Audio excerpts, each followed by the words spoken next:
So how do you know which is the right blood pressure cuff for your patient? Well, the first thing that you need to do is you need to measure your patient's upper arm at the widest point with the tape measure. So I'm going to take a tape measure and I'm going to wrap it around my patient's arm at the widest point, and I will get a measurement. Without giving them a paper cut. So I measured my patient's arm at 29 centimeters. Then what I'm going to do is go into the clean utility room and I'm going to look at my stockpile. And I'm going to look at my blood pressure cuff options, and I'm going to find a cuff where my patient falls within that range. So as I look at these cuffs, perhaps this one is a little bit too big. This falls within 31 to 40 centimeters.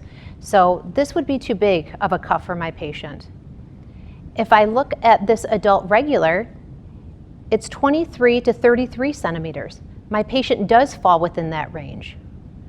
And then if I look at my small, they fall out of that range. So we know we're going to select this blue cuff here. The next thing I'd like to do is, before I even take it out of the package, I want to hold it up next to my patient's arm, because I need to assess the length of my patient's arm.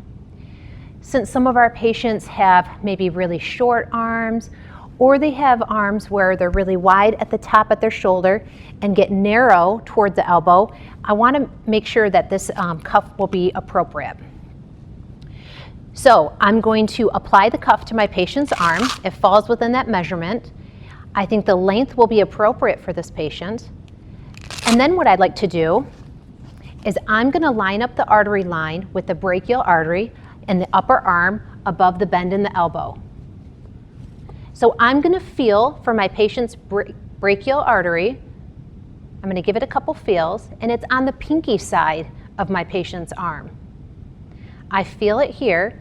I'm going to line up that artery line with what I'm feeling in that brachial artery, and I want the cuff to at least be 1 inch to 1.5 inches above that bend in the elbow, which is the antecubital fossa. I'm going to wrap the blood pressure cuff around snugly.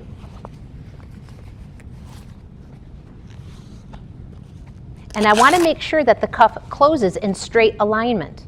So if it's kind of wider at the top and narrow at the bottom, I'm not going to be able to close that cuff in straight alignment, and that would be the wrong cuff for that patient.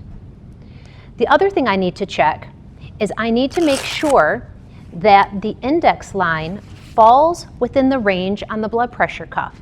So as I wrap this cuff around my patient's arm, I need this index line to fall within this range. That ensures I have the right fit for my patient.